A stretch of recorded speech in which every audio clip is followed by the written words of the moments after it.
we have arrived in Buenos Aires for our 4-month epic adventure.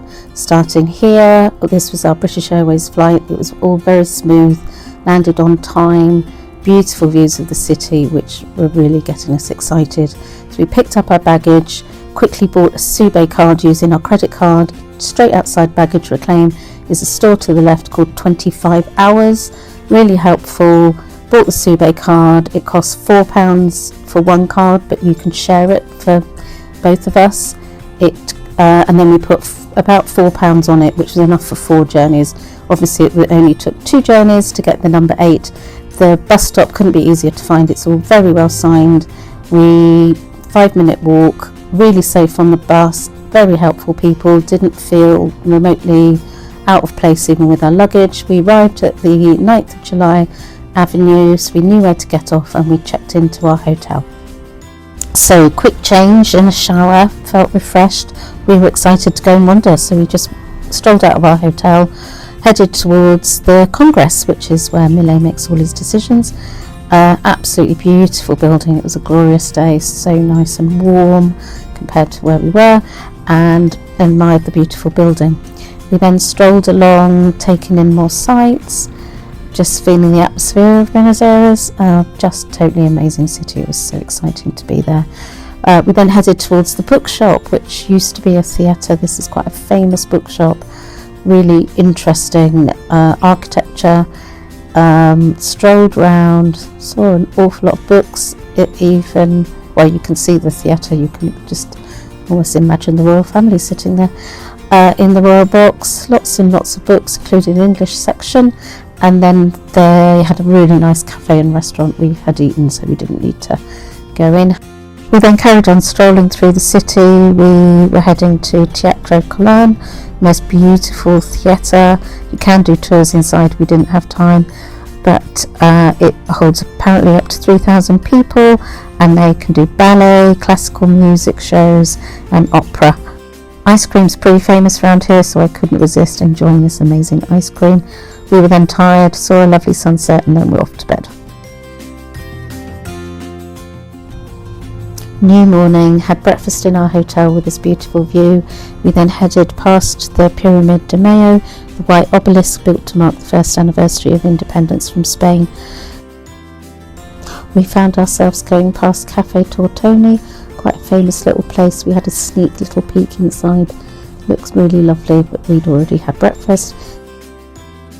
We then carried on strolling to the Plaza de Mayo, to the famous pink house, Casa Rosada, where Eva Peron famously spoke to her people from this balcony up here.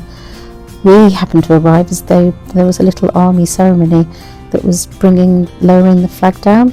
They actually lowered it all the way and folded it up very neatly and then took it away. We didn't really know why. We suspected it was because Millet probably was leaving out of the country. Around this statue you can see just little commemoratives, painted stones and other little artefacts for the thousands who were abducted. The Argentines were abducted by the state during the military dictatorship of 1976 to 1983.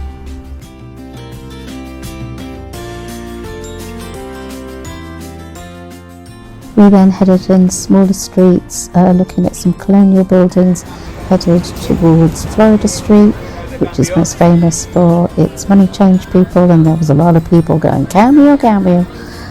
We then went to the Galeria Pacifico, which is one of Buenos Aires' most gorgeous shopping malls and home to the amazing ceiling paintings.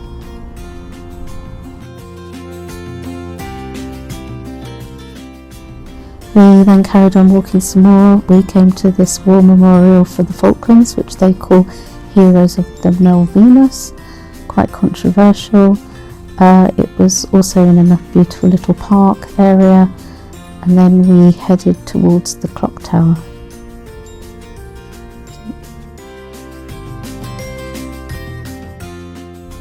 So this is the clock tower. We did have to cross the busy road to get there.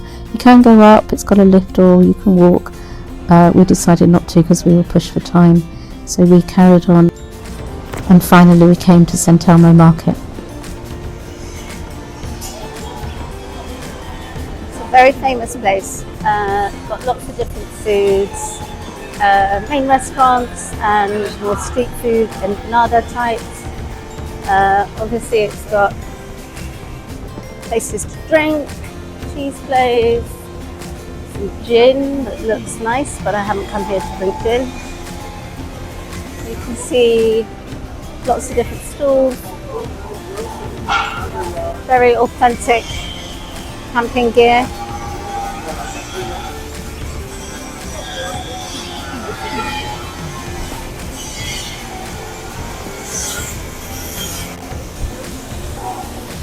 It's pretty big. There's some places we can get, there's coffee houses, meat stuff that I'm not even going to look at. You can always tell the popular places are the ones with the queues. So this is where we are going to eat.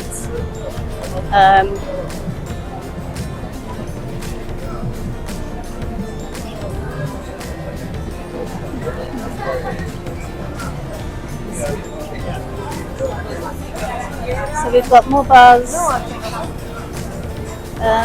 more of a patisserie, I think sells the famous Argentine croissants,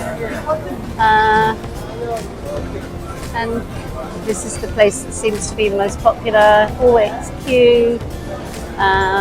So we're going to see, they seem to have vegetarian and vegan empanadas, all made fresh. Come with us and we'll give it a go.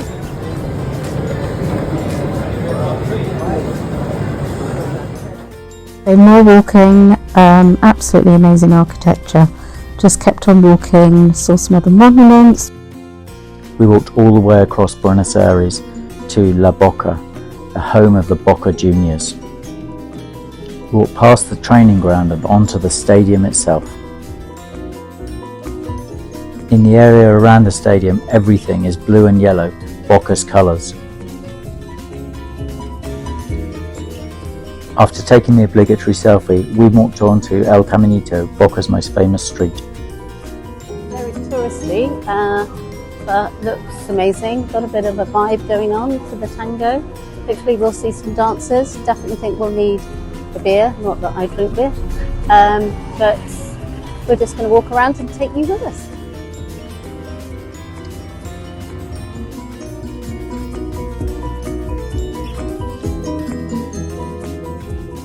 Actually a really lovely vibe. The thing that I really like is there's a really good peace presence. A lot of the buildings have figures of famous Argentinians on the balconies, including this one of Messi with the World Cup. You had to pay to go up on the balcony with him, but a lot of people were just happy snapping from below. In most of the cafes there seem to be tango dancers.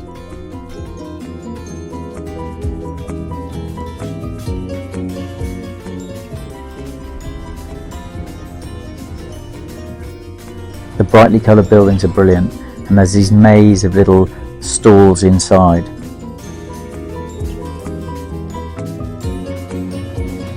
Eventually I got my beer, and then we made our way back.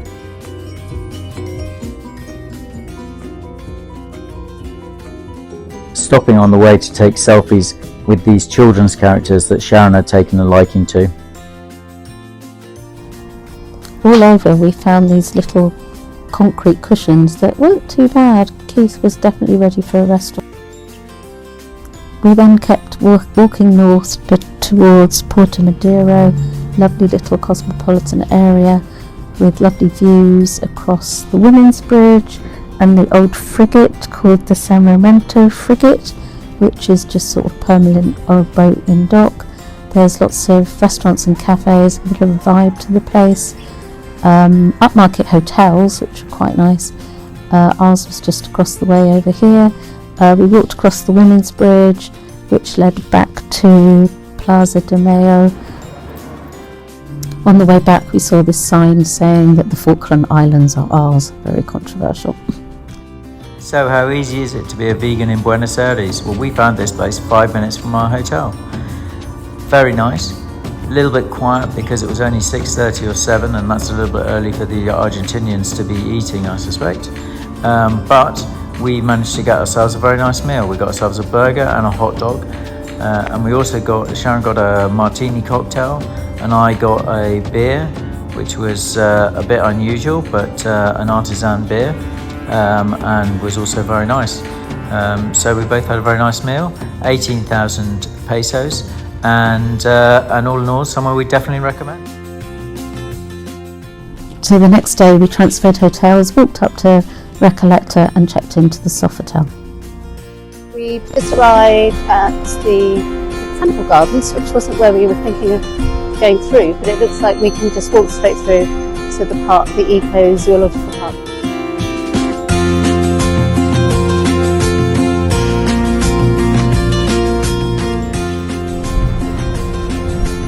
So we've come to the Zoological Park, which is the place I've so wanted to go to.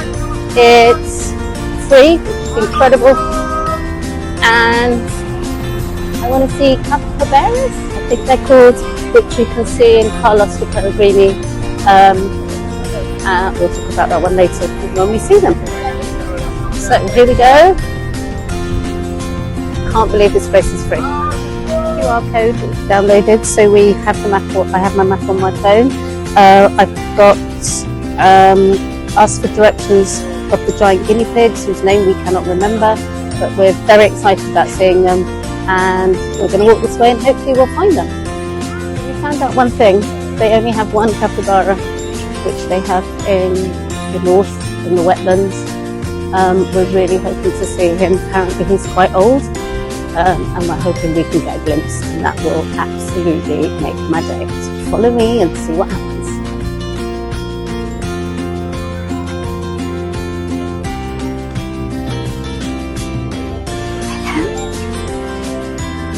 Hello!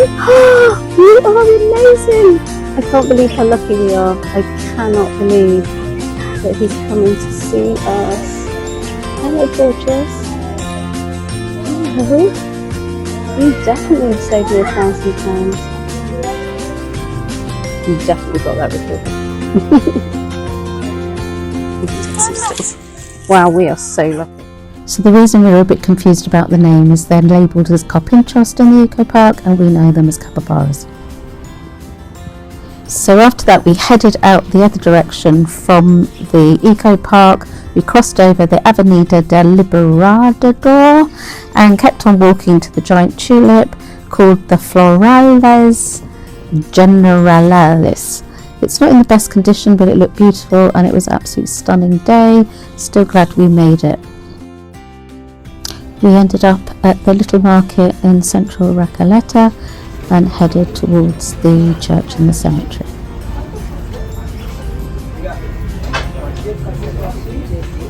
The Iglesia del Pilar, it was on the list of must-sees on our map that we're getting through. Before we go to the cemetery, it's right next door to the entrance to the cemetery, and we're going to just go and have a quick look at, I think it's a church. Let's go see.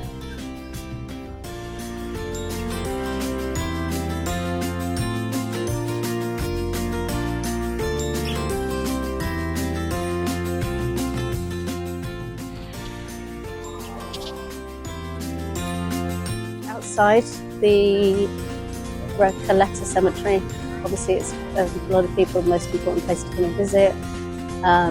So we're going in. I think we can use our Wise debit card to pay. We'll find out. We have got a credit card, which apparently is the only way they accept these days. So we're going. Hopefully we can find where Eva Peron was laid to rest, and taking a few other tombstones, burial places as we go.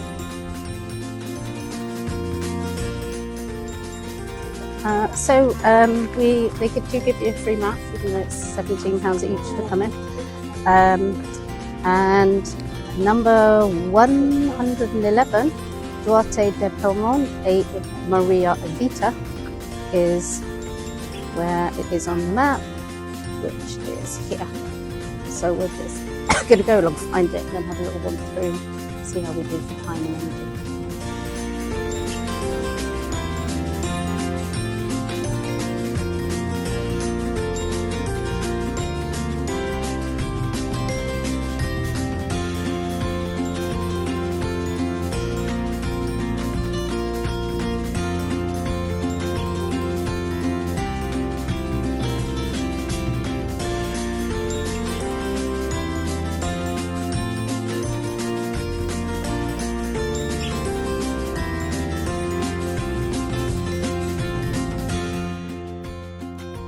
then back to the Sofitel for our pre-cruise briefing and for dinner.